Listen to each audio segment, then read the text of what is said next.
Olá, eu sou Fernanda Marinella, presidente da OAB Alagoas. E nós estamos aqui hoje com mais um OAB Cidadania, na nossa TV Cidadã, transmitida pelo Tribunal de Contas do Estado de Alagoas. Esse é um momento muito importante em que a OAB se aproxima da sociedade, apresentando os direitos que cada cidadão tem. É muito importante que você conheça o que a Constituição estabelece, o que a nossa legislação define e quais são as obrigações do prestador de serviço público no Estado. Então é muito importante você conhecer os seus direitos. E a nossa discussão de hoje é sobre o Outubro Rosa. O que tem de importante? Quais os direitos que tem a mulher na proteção, nos cuidados com relação ao câncer de mama? Então a nossa discussão de hoje é exatamente sobre o câncer de mama e os direitos que tem, então, a mulher brasileira na defesa, na proteção e nos cuidados com relação a essa doença que combate ou que compromete a saúde de tantas mulheres no Brasil.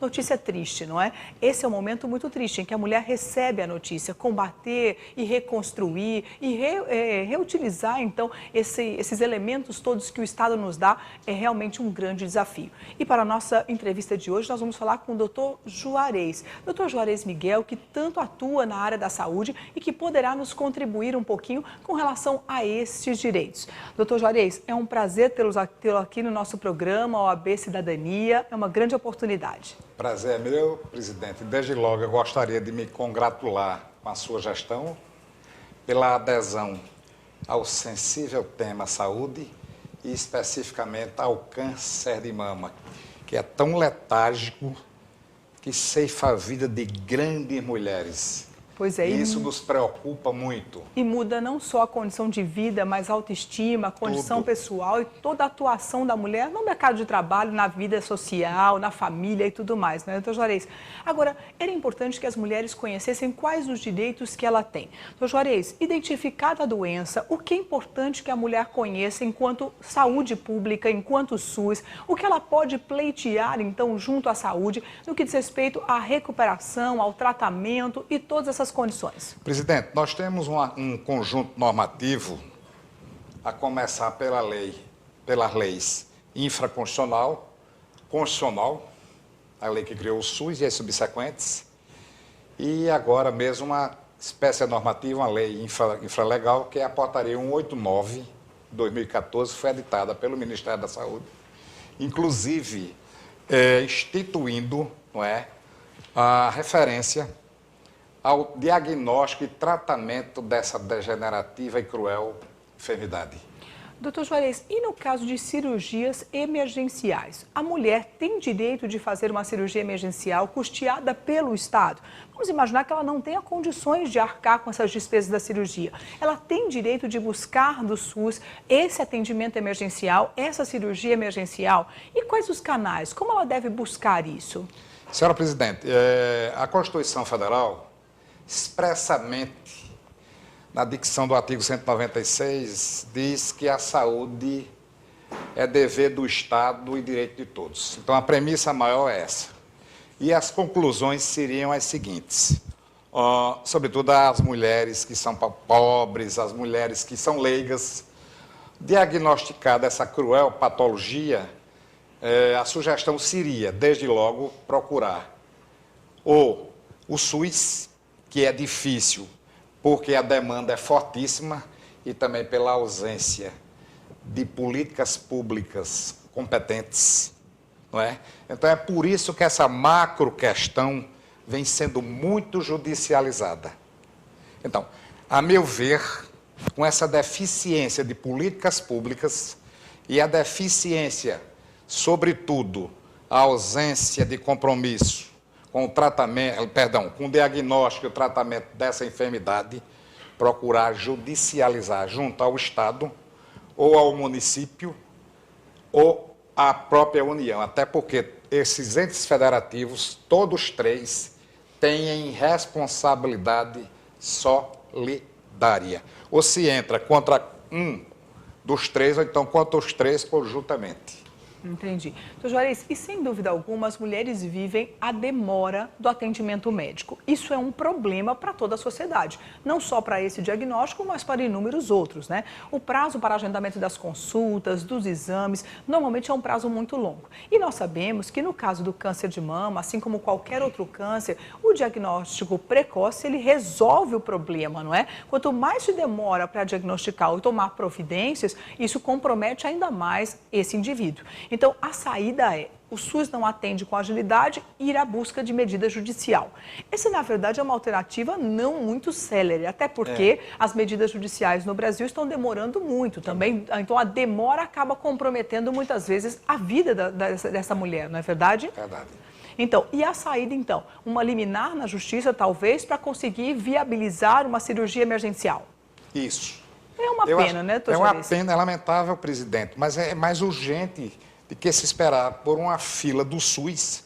Ninguém sabe lá quando isso se define, não é? Tempo aí ninguém pode prever, por causa das deficiências que o setor público detém.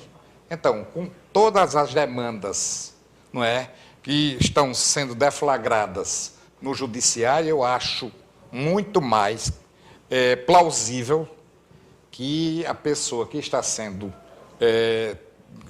que busca o tratamento para essa patologia cancerígena, o judiciário. Então, vamos deixar muito claro à sociedade: a mulher tem direito ao tratamento, sem dúvida alguma. O Estado é obrigado a prestar o serviço de saúde em todas as condições, inclusive nesta.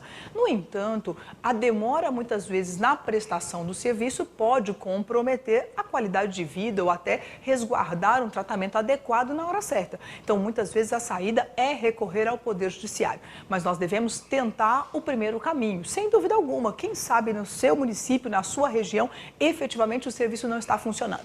Então, é direito da mulher este tratamento, inclusive com cirurgias emergenciais. Doutor, nós temos a história de que muitas mulheres aqui no interior do estado, elas têm dificuldade de vir até a capital para fazer o tratamento. Mulheres que não têm condições sequer de arcar com o deslocamento até a capital. O estado tem a obrigação de prestar também esse deslocamento fora do seu domicílio, fora da sua casa?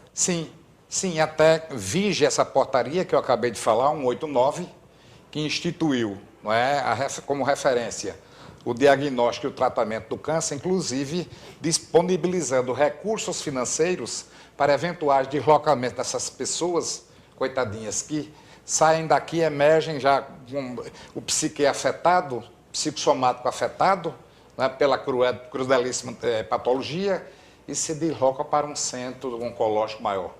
Então, há a assistência nesse sentido. No entanto, na prática, o Estado faz esse pagamento independentemente de uma ação judicial ou, mais uma vez, a pessoa que precisa tem que ir à justiça para buscar esse atendimento? Presidente, eu não conheço. Eu milito muito na área de direito à saúde. A presidente sabe muito bem disso. Até agora, eu não conheço nenhum caso administrativo que os entes federativos tenham tomado providências no sentido de viabilizar tratamentos dessa natureza. Agora, tratamentos menos agressivos, menos perigosos e patologias menos perigosas, entendeu? Sempre opõe dificuldades burocráticas. A minha experiência me induz a isso. E perceba que o cidadão tem direito e não consegue efetivar o seu direito, não consegue concretizá-lo, senão através de uma medida judicial. E o Estado não precisaria disso. Como garantia constitucional, como direito reconhecido pelo ordenamento brasileiro, não haveria necessidade de se ir ao judiciário para conseguir a efetivação desse direito. Então, efetivamente, hoje a saída é recorrer ao judiciário. Não é o caminho previsto pela lei, não é o caminho previsto pela Constituição, mas por falta de entendimento com o poder executivo, com os prestadores dos serviços, nós acabamos recorrendo à via judicial para solucionar esta questão. Então, infelizmente, grandes dificuldades, não é, doutor Juarez? E pontuais, até porque, digo, presidente, o próprio judiciário vai chegar um momento, eu disse ao ministro Supremo há pouco tempo, olha, nós vamos chegar daqui até 2 anos a um colapso. E percebo que muitas vezes o Poder Judiciário vem condenando o Estado a fazer esses pagamentos, e digo União, Estado ou município, porque ambos têm competência, mas muitas vezes o número de condenações judiciais compromete o próprio orçamento da saúde naquele ente, não é? Então, pessoas que estavam cadastradas, que recebiam medicamentos, que recebiam assistência do Estado, já previamente cadastrados, podem ter um comprometimento desses serviços em razão da grande quantidade de demandas judiciais que são interpostas para esse atendimento. Então, a ideia é que isso seja resolvido sem a demanda judicial. E essa é a expectativa que nós temos, esse é o desejo da sociedade, né? Que os direitos sejam efetivados sem a necessidade de uma interposição judicial. Agora, doutor Jarias, também existem alguns abusos que, ora, são praticados na interposição. Sim. Então, muitas ações judiciais que não precisariam ser ajuizadas, não é verdade? Então, o ideal é que a população tenha consciência no que diz respeito à interposição da ação judicial, não é verdade? Então, muitos cuidados. Os direitos existem e precisam sair do papel, precisam ser efetivados e a sociedade precisa pleitear tudo isso. É muito importante que você acompanhe todos esses direitos. E para entender um pouquinho mais do que acontece no atendimento às mulheres que têm esse diagnóstico, nós acompanhamos a atuação realizada pela Rede Feminina de Combate ao Câncer aqui em Maceió. Trabalho importante de atendimento à sociedade com esse diagnóstico. A Rede Feminina de Combate ao Câncer foi reativada há 12 anos por um grupo de senhoras que já desenvolviam trabalho com pacientes que foram diagnosticados com câncer e sentiam a necessidade de um espaço que servisse como abrigo. O prédio foi construído aqui no centro de Maceió e recebe pessoas de vários bairros aqui da capital e também do interior. Essas pessoas vêm aqui para a Casa de Apoio da Rede Feminina de Combate ao Câncer para passar por consultas, exames e também para ter um apoio durante todo o tratamento. Agora, só lembrando que a gente está no Outubro Rosa e por isso a rede está desenvolvendo uma série de atividades, inclusive com um grande evento para fechar esse mês de outubro. Quem vai dar detalhes sobre todo o atendimento que é realizado aqui e também sobre o Outubro Rosa é a Luzia Suruagi, que é secretária aqui da Rede Feminina. Luzia, como é que acontece todo o trabalho aqui na rede? Porque vocês recebem essas mulheres, inclusive homens também, em momentos completamente delicados, né? Onde eles foram diagnosticados com uma doença tão séria para iniciar um tratamento. Como é que é feito o trabalho aqui? Aqui nós temos 40 leitos e recebemos essas pessoas vindo da Santa Casa de Misericórdia, onde é feito a triagem.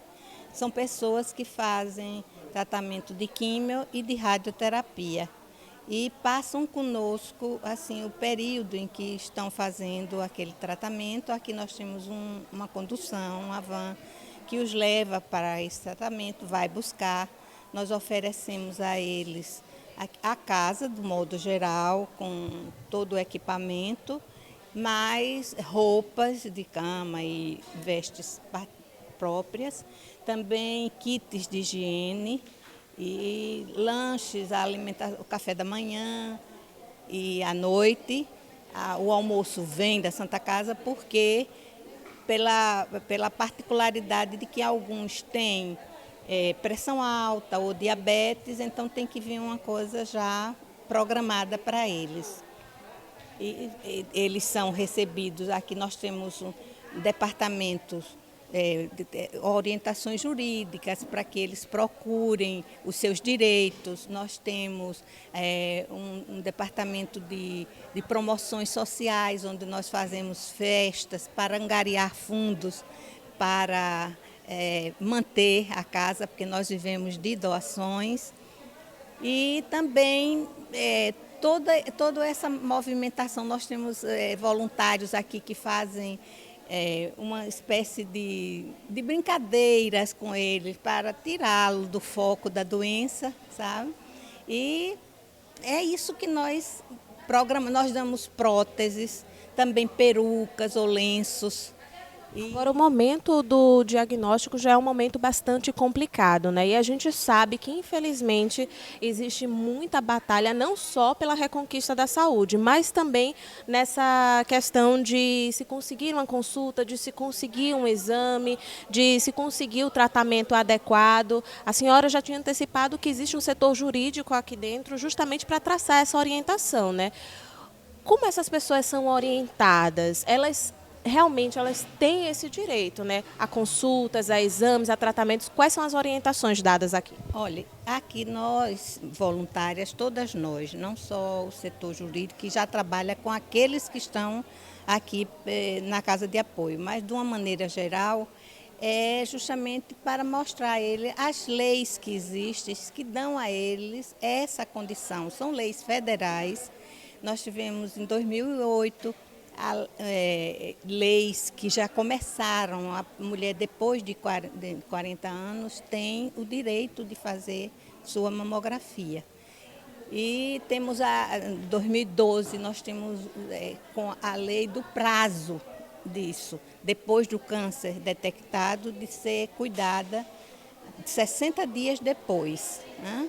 E essas leis têm que ser postas em prática para que eles façam o tratamento até o final da consulta, no caso do câncer de mama, né? Especificamente por ser agora o Outubro Rosa, então nós participamos ativamente, dando essas orientações às pessoas e numa campanha assim grande para movimentar toda a cidade, a fim de que nós angariemos fundos também para a manutenção da rede, para também o Grupo Renascer, que é um parceiro nosso que também cuida de mulheres assim. E nesse mês, nesse Outubro Rosa, vocês já estão desenvolvendo diversas ações, inclusive tem uma caminhada no final desse mês para marcar, né, essa luta. Além da caminhada, nós hoje tivemos um café da manhã oferecido pelo Shopping Maceió. Nós fomos para lá e fizemos, eles nos ofereceram um café onde nós congregamos todo esse grupo de voluntariado para mostrar a Maceió, a toda a cidade, a nossa campanha, a nossa valorização da mulher, né? E a caminhada, como é que vai funcionar? Porque é o evento para fechar o mês, né? Essa caminhada está sendo programada e nós também vamos ter lá na Praia Fechada, distribuição de panfletos, fazendo uma panfletagem. Durante todo esse período, nós vamos fazer também palestras em locais que são pedidos para fazer, são escolas, universidades, repartições públicas. Então, nós vamos até lá mostrar o que é que nós fazemos e como eles devem também, porque isso é uma propaganda boca a boca, né? É isso, obrigada pelos esclarecimentos e quem quiser conhecer um pouco mais de todo o trabalho desenvolvido aqui na Rede Feminina de Combate ao Câncer, é só visitar aqui o prédio que fica na rua Zacarias Azevedo, aqui no centro de Maceió. É importante que todos deem a sua contribuição no combate ao câncer de mama. Aderir à campanha de Outubro Rosa é aderir a esta causa, a esta luta, que não é de uma mulher, e sim de toda a sociedade. Nós devemos nos preocupar com esse tema, que poderá atingir qualquer uma das nossas famílias, a nossa casa e até a própria mulher que aqui vos fala. Então, acho que é um tema que precisa sim ser tema de preocupação de toda a sociedade. Agradecemos ao Dr. Juarez pela presença aqui no nosso programa. E até uma próxima oportunidade. Fico grato e desejo a Vossa Senhoria uma belíssima e permanente gestão. Obrigada, doutor Juarez, pela presença. E nós, então, encerramos para mais um intervalo. Mas antes disso, você não pode esquecer de nos acompanhar na nossa rede social. Facebook, Twitter e Instagram. Além disso, o nosso aplicativo OAB Alagoas, OAB em suas mãos. Lá tem toda a atuação da Seccional Alagoas. Se você não utiliza ainda, corra. Esse aplicativo ajuda muito na atuação no seu dia a dia e toda a contribuição que a OAB Alagoas pode dar no desenvolvimento do seu trabalho. Depois do intervalo, nós vamos falar sobre o atendimento da Comissão do Direito do Consumidor, que acontece no centro da cidade, aqui em Maceió. Até já!